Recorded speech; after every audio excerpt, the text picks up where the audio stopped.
Lab grown diamonds గురించి మనం చాలా వింటున్నాం. ఒక్కసారి ఎప్పుడైతే ల్యాబ్ గ్రోన్ డైమండ్స్ వచ్చేసాయి మార్కెట్లోకి, రియల్ డైమండ్స్ కొనుక్కోవడం చాలామంది మానేశారు. ఎందుకంటే ల్యాబ్ గ్రోన్ డైమండ్స్ తక్కువ రేట్కి వస్తున్నాయి కాబట్టి. అండ్ చాలా వరకు చూస్తే కనుక అన్లెస్ ఎక్స్పర్ట్స్ అయితే తప్పితే ల్యాబ్ గ్రోన్ డైమండ్స్కి రియల్ డైమండ్స్కి తేడా కూడా కనిపెట్టలేకపోతున్నారు. ఇటువంటి టైంలో ఇప్పుడు ఇంకో కొత్త వార్త వచ్చేస్తుంది, ల్యాబ్ గ్రోన్ గోల్డ్.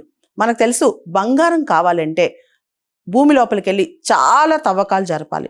బంగారం అనేది అందరికీ మక్కువే. అంతేకాదు భారతదేశంలో బంగారం అనేది ఒక ఎమోషనల్ కనెక్ట్ అనమాట. ఎల్లో మెటల్ మీద అందరూ ఆసక్తి చూపిస్తారు. అంతేకాదు విపరీతంగా బంగారం ధరలు కూడా పెరిగిపోతున్నాయి. ఈ టైంలో ఒక కొత్త వార్తలోకి వచ్చింది అండ్ కంప్లీట్గా ఈ న్యూస్ స్ప్రెడ్ అయిపోతుంది అనమాట. ఇదే lab grown gold. Actually mercury కానీ ప్లాటినం కానీ దానిపైన న్యూక్లియర్ రేడియేషన్ వెళ్ళేలా చేసి కొన్ని చేంజెస్ తీసుకొస్తారనమాట ఆ మెటల్స్లో. తద్వారా బంగారాన్ని తయారు చేస్తున్నారంట. ఇదొక కఠినమైన ప్రాసెస్, న్యూక్లియర్ ట్రాన్స్మ్యూటేషన్ అంటున్నారనమాట. ఈ ప్రాసెస్ ద్వారా ల్యాబ్ గ్రోన్ గోల్డ్ని తయారు చేస్తున్నారంట. ఇలా చాలా దేశాలు ఎక్స్పెరిమెంట్ కూడా చేస్తున్నాయి. అయితే దీనిలో చైనా ముందంజలో ఉందని కూడా అంటున్నారు. కానీ ఇప్పటికీ ఈ ప్రాసెస్ ద్వారా బంగారం తయారు చేయటం అనేది చాలా ఖర్చుతో కూడుకున్న పని కాబట్టి బంగారం రేట్లు తగ్గట్లేదు. ఈ బంగారం ఎక్కువగా మార్కెట్లోకి రావట్లేదు.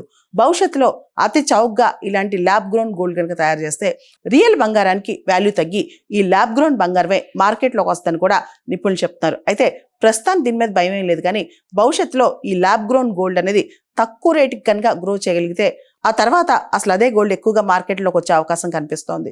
అయితే ఇలా ల్యాబ్ గ్రోన్ గోల్డ్ మీద చాలా డిస్కషన్ నడుస్తుంది.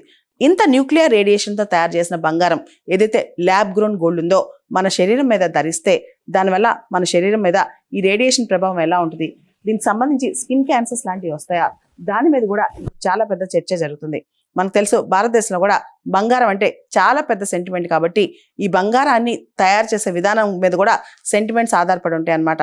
మొత్తానికి ఎల్లో మెటల్ మాత్రం ఇన్ఫ్లేషన్కి ధీటుగా, అంటే ధరలు ఎంత ఫాస్ట్గా పెరుగుతున్నాయో అంతకంటే ఫాస్ట్గా బంగారం ధర పెరుగుతుంది కాబట్టి ప్రపంచవ్యాప్తంగా సెంట్రల్ బ్యాంక్స్ కూడా బంగారం కొని దాచిపెట్టుకుంటున్నాయి. ఈ టైంలో ల్యాబ్ గ్రోన్ గోల్డ్ వస్తే కనుక దాని పరిస్థితులు ఎలా ఉంటాయని చెప్పి చాలా మంది ఆలోచిస్తున్నారు. కాకపోతే ఈ ల్యాబ్ గ్రోన్ గోల్డ్ ప్రొడ్యూస్ చేయాలంటే ఈవెన్ ఇసుక రేణువంత ప్రొడ్యూస్ చేయాలన్నా ప్రస్తుతం అయితే మిలియన్స్ ఆఫ్ డాలర్స్ ఖర్చు అవుతుందంట. దాంతోపాటు ఏదైనా సరే ఈ న్యూక్లియర్ ట్రాన్స్మ్యూటేషన్ పద్ధతి ద్వారా ఏదైనా ప్రొడ్యూస్ చేయాలంటే చాలా ఖర్చుతో కూడుకున్న పని కాబట్టి ఇప్పుడల్లా కూడా ఇలాంటి గోల్డ్ ప్రొడ్యూస్ చేసే ఫీజిబిలిటీ అయితే లేదు.